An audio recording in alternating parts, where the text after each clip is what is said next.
અરવલ્લી જિલ્લાના જે ટ્રાઇબલ વિસ્તારમાં ખાસ કરીને મેઘરજ પંથકમાં યુરિયા ખાતરની જરૂરિયાત સૌથી વધુ જોવા મળી રહી છે.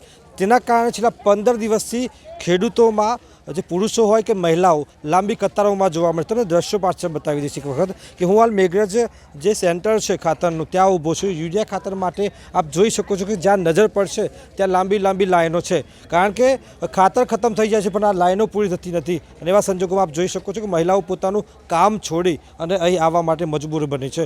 અહીં મારી સાથે માજી છે જો હાથ જોડી રહ્યા છે ખાતર માટે. માજી, કેવી તકલીફ પડે છે? ક્યાંથી આવો છો? ખેરા ડૂટો છે જી. કેવી તકલીફ પડી? ઘણી તકલીફ પડે. હાથ વાગતા નહીં ઊભી હું સાહેબ. મને હું કરું માં સકર બેઠી હતી પણ હોય તે મેં આયા એટલી ઊભી છી હું. અમે એવી લેજો હું કરી ટકું. હા, ખાતરમાં શું વાવવાનું છે ઘરે અત્યારે અને શેના માટે ખાતર જોઈએ? ઘઉં માટે ખેતરમાં અમે પાણી મેળવાઈ ગયું છે સાહેબ. સુમાની બી ખેતી ફેલ થઈ ગઈ. હા ને આપણે અમે આમ ઘઉં વાવ્યા અહીં તે ખાતર નાખવું છે એમાં એ ચોક્કસથી. હા બેન બોલો. ઘઉં પકવાના ખરા, સુમાનું મળ્યું નથી તો એડિયા ખાતર તો આપતા નથી. અમે સવારમાં આવીએ દન ઉગતાનો તો ચાર ટોપો કરીને પાછો ઘરે જઈએ. આ લોકો ખાતર આપતા નથી. કેટલી થેલીની જરૂર છે? થેલીઓની જરૂર તો ચાર પોસ કોઈને પણ કોઈ આપતું નથી. ભાડું નહીં તે ચાલતું આવવું પડે છે. કેટલા દિવસથી આવો છો? 4 દિવસથી. જો આ મહિલા છે એ દૂરથી આવ્યા છે અને એમની આંખોમાં પાણી છે અને આ ખેડૂતોની હાલત છે. બે હાથ જોઈ રહ્યા છે સરકારની.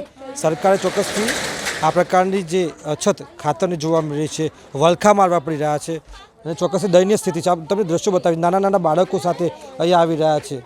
જી બેન, શું કહેશો? કેવી તકલીફ છે? આ ખાતર નહીં મળતું હોય. 7 દિવસ ફાજા હતી ઘેર આવીને અહીં આવીને 5000 આ મજૂરી કરીને પૈસા લઈને આવે ખાતર લેવા. ત્યારે આમાં ગરીબ છો ના કોણે એમ ધંધા કરે. જો તમને દ્રશ્યો બતાવીશ, આ તરફ જુઓ તમે કે આપણે ચાલતા જઈશું તમને બતાવીશ કે હકીકત શું છે. કારણ કે ટ્રાઇબલ વિસ્તારમાં જે પ્રકારે ખાતરની તકલીફ પડી રહી છે, યુરિયા ખાતર ઘઉંનું સિઝનમાં રવિ સિઝનમાં સૌથી વધુ વાવેતર થતું હોય છે અને આ સંજોગોમાં ચોમાસું પાક નિષ્ફળ ગયા બાદ હવે તેમની નજરે જે ઘઉંની જે ખેતી છે તેના ઉપર છે, કારણ કે ત્યાંથી કંઈક મળી રહેશે, તેના ઉપર તેમનું ગુજરાન ચાલશે.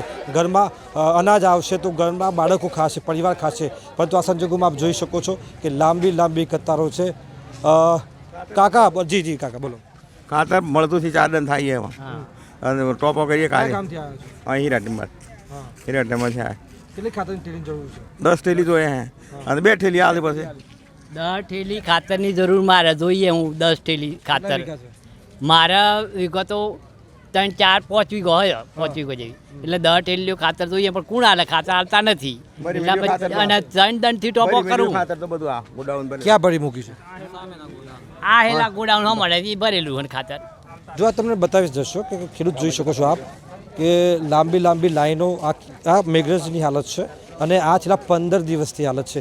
નાના બાળકો હોય જે શાળામાં જવાનું છે એ બાળકો પણ લાઈનમાં ઊભા છે પરિવાર સાથે. આખો પરિવાર સહપરિવાર અહીં આવે છે અને ખાતરની થેલી માટે વલખા મારે છે. પોતાનું જમવાનું કહો, એમના પરિવારનું તમામ વસ્તુ આ લાઈનમાં જાય છે. કાકા, કેવી તકલીફ? જમવાની શું કોઈ જમ્યા બમ્યા? અરે વહેલા 8 વાગે ઉઠીને આવ્યા ઘરેથી. આ ગામડાના લોકો સવારે 5 વાગે ઉઠે. વહેલા 5 વાગે ઉઠીને લાઈનમાં રહેશે. નહીં ચા અને પાણી કોણ પાશે અહીં પાણી? કેવી તકલીફ છે. કેટલી થેલી જોઈએ? 2 થેલી.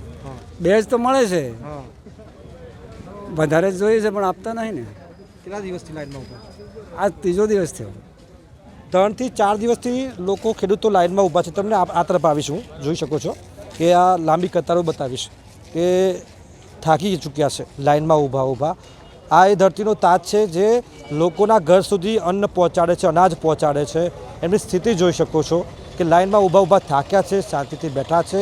પરંતુ આ ન્યૂઝ 18 ગુજરાતીના આ કેમેરામાં આ જે દ્રશ્યો કેદ થઈ રહ્યા છે, ચોક્કસથી ખેડૂતોની જે દયનીય હાલત છે તે જોવા મળી રહી છે.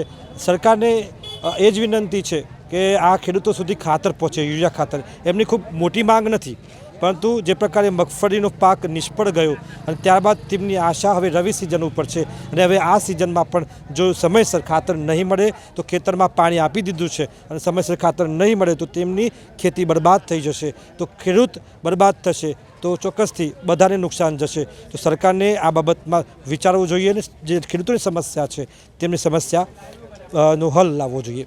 હાર્દિક પટેલ, ન્યૂઝ 18 ગુજરાતી, મેઘરજ, અરવલ્લી.